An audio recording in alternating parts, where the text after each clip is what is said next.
Welcome back to another tutorial video.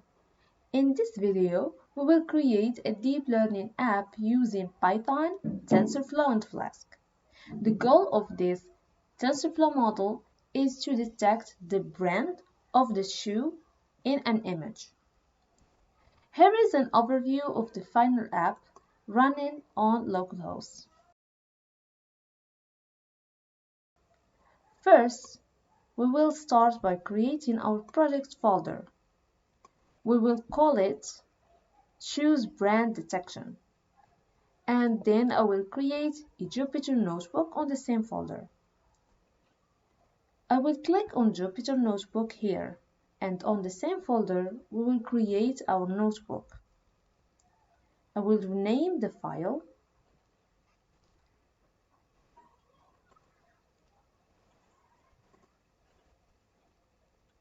First, we need to download the dataset of this project from Kaggle. The dataset has three classes: Nike, Converse, and Adidas.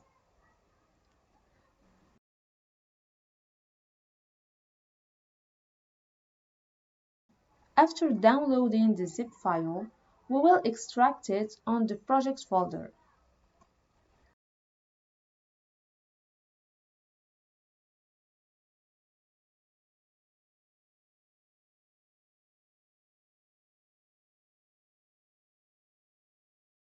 First, we need to install TensorFlow if you didn't have it already.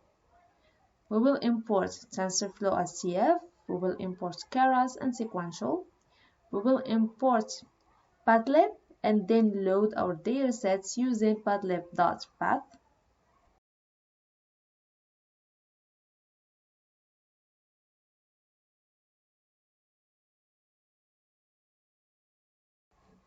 Let's visualize some data in the train set. We will import file and use data.glub and the root of the class file. And then we will use file.image.open to read the image.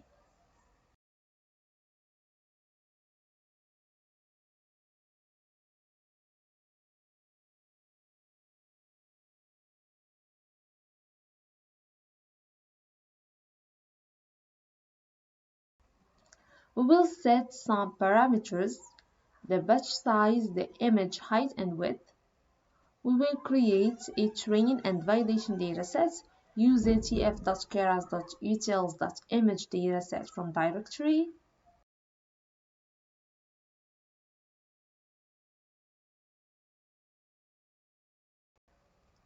We will specify the path of the data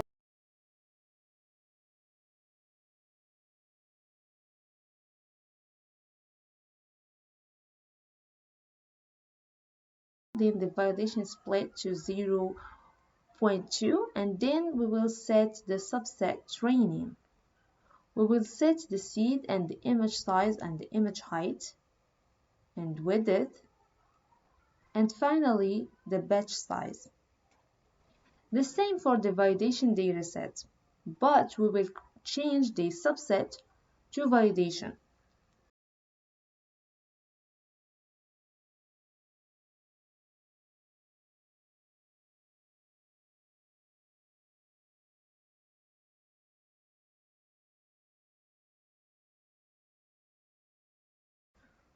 We can see that our dataset has three classes: 569 for training and 142 for validation.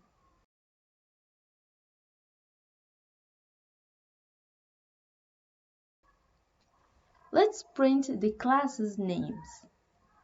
Adidas, Converse, and Nike are the classes that we have.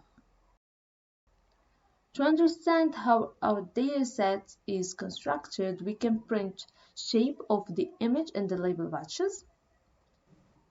So here we see that the image batch is a tensor that contains 32 images. Each image is shape of 180 and 180 and 3, and the 3 stands for the color channels, RGB, and then the label batch which is a tensor that contains labels of 32 images. We will use cache and prefetch on our training and validation datasets as best practice to get the best performance and to avoid the input-output blocking. Let's start creating a Keras model. After we type model equals sequential, the first layer is to standardize the data to be in between 0 and 1 using recycling. And then we will set the input shape of the input data. Then we will have 3 convolutional blocks, conv2d, with a max pooling layer, max pooling 2d in each of them. There is the fully connected layer, which is the layers.dense, with 128 units on top of it that is activated by the RealU activation function. And in the final dense layer, we will set the number of classes that we defined in the beginning.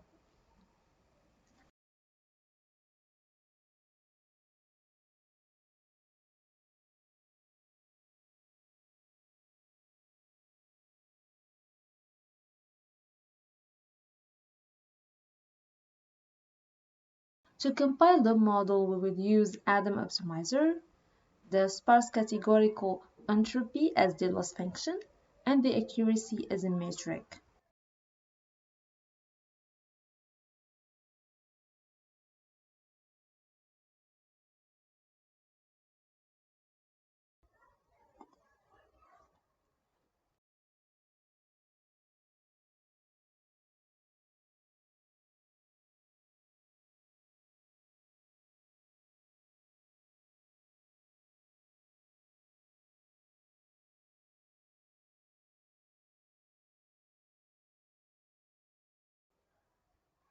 Now we will train our model with 10 epochs. We will set the train and the validation sets.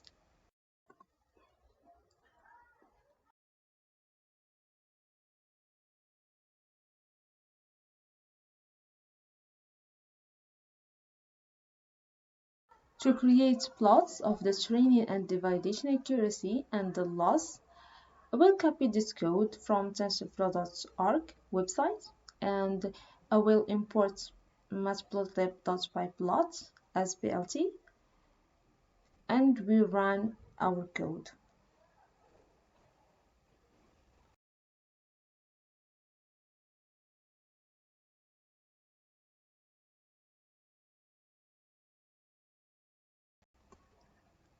We notice that the model has achieved only around 40% accuracy on the validation set, and it is off by a large margin from the training accuracy because of overfitting. So we will generate additional images as a solution by using random transformations like flipping, rotation, and zooming to expose the model to other aspects of the data and generalize it better. We will create a Keras sequential with those transformations, random flip, random rotation, and random zoom.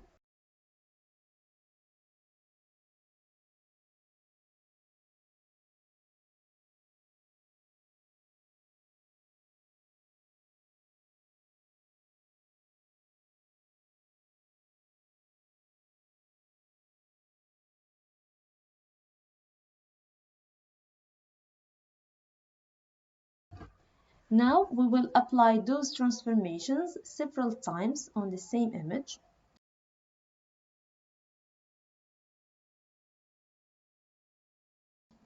Here we can see the same image with different transformations.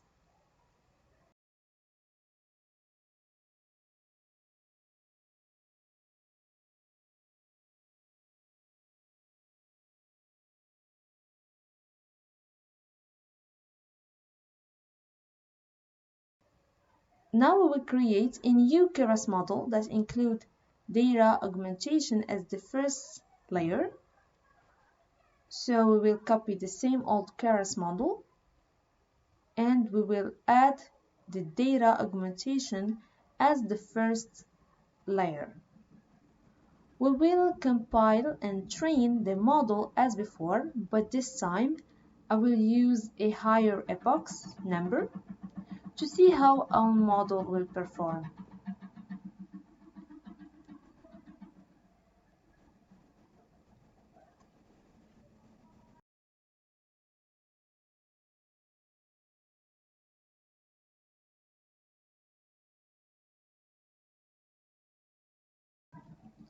After training our model, we notice that the accuracy and the validation accuracy is better than the old model. We can visualize the loss and the accuracy of the new model by using the previous code.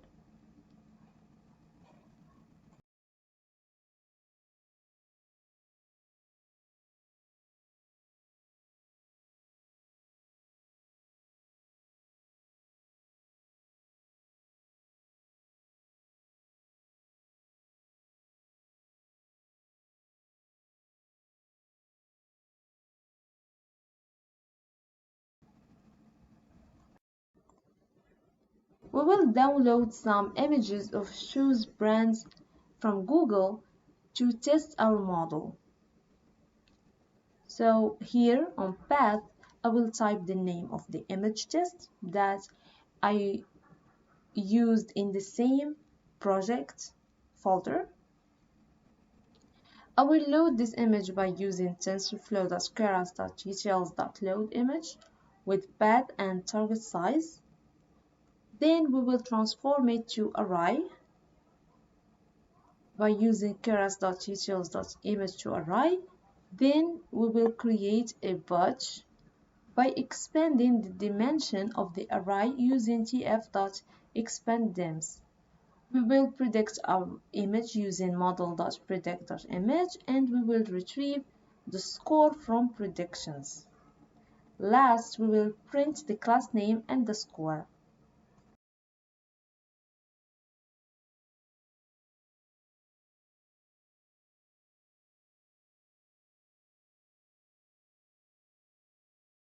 We need to import numpy as np first.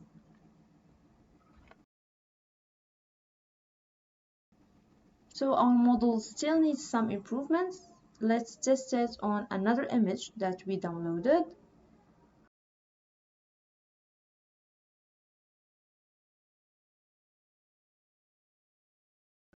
So in this example, we get the right label for this image.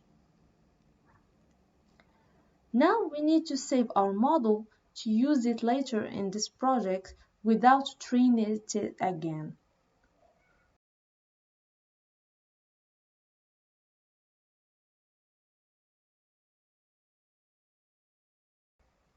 Here is the saved model in the same project folder. Now we will open VS Code on Anaconda.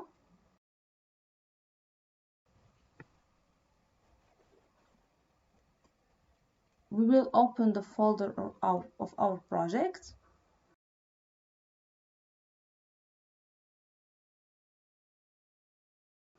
To create the Flask app, we need to create a new folder and we will name it templates. And inside templates, I will create an HTML file and I will name it index.html. I will create another folder and name it static and then create inside that folder another folder and I will name it CSS.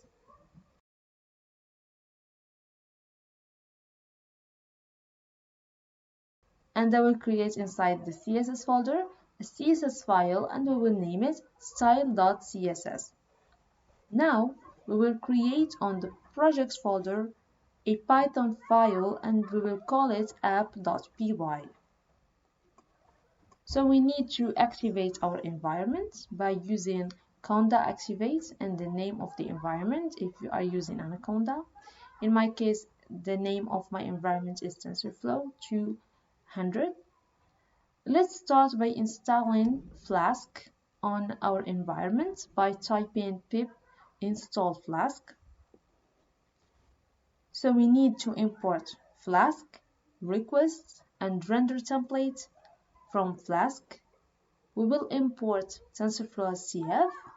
We will import Keras NumPy as MP and image from file. Then we will initialize our Flask app by typing app equal Flask name. We will select a row to our function as slash and then associate it with an index function that we will define. The index function will return render templates and the index.html file.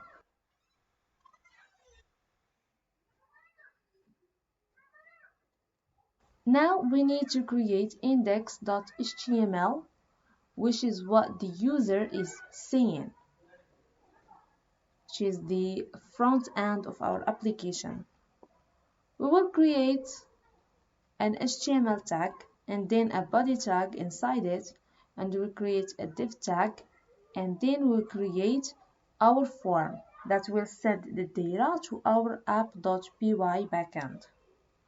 We will set method as post, and the action is the row where the data will be transferred to.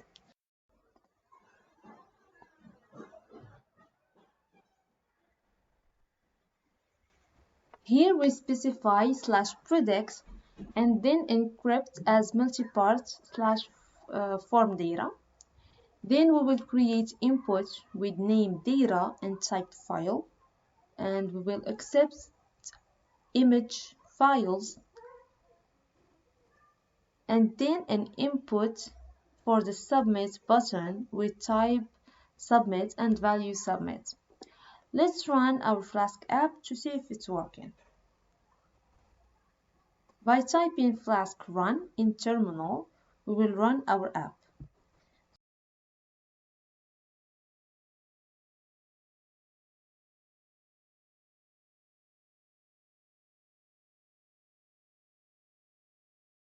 So here is the input button where we can choose the image and the submit button. If we choose an image and try to predict it, we will get an error because we did not define the row /predict yet. Let's go back to our app.py file. We need to define a second row and we will name it /predict to match our form in the index.html. Methods will be post. Then I will define a function to predict the image given by the user. I will call it function.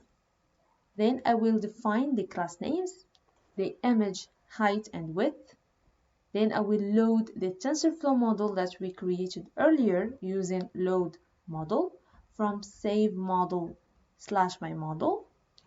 And then we will get the image from the form by typing data equal request.files and the name data, which match the name data from the form in the index.html file.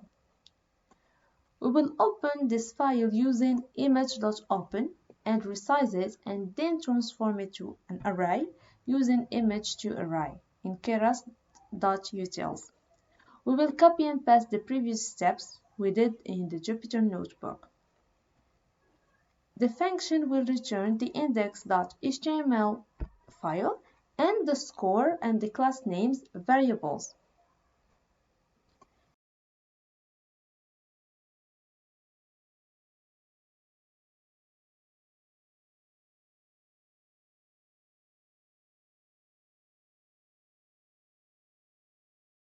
Let's run our application and test it. We need to add a line in the index.html file to print the score and the class name variables. So let's go to the index.html file. In a second div tag, we will type a curly brackets and the percentage. We will type if class name and then we'll close the brackets. This line will show the next sentence if the variable class name is not empty. And then we will open a p tag for paragraph and write our sentence including the score variable and the class name variable in double brackets. And then we will close the if statement with a curly bracket and the percentage. Let's run our project again and test it on an image.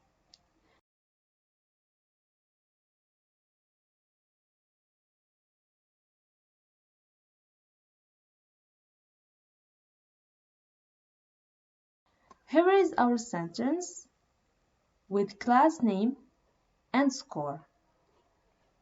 Now we will style our app and make it prettier using CSS. So in style.css, we will define style of body tag by choosing background color, the position, font size, and then we will style the input tag by making the font size bigger. In the index.html file, we will add a head tag and type link tag as follow with the URL for contains the name of the static folder and the directory of the style.css file that exists inside the CSS folder. Let's run our application again. And here is the final computer vision app that we can use to detect the brand of the truth in an image. We can test an image and see the result printed.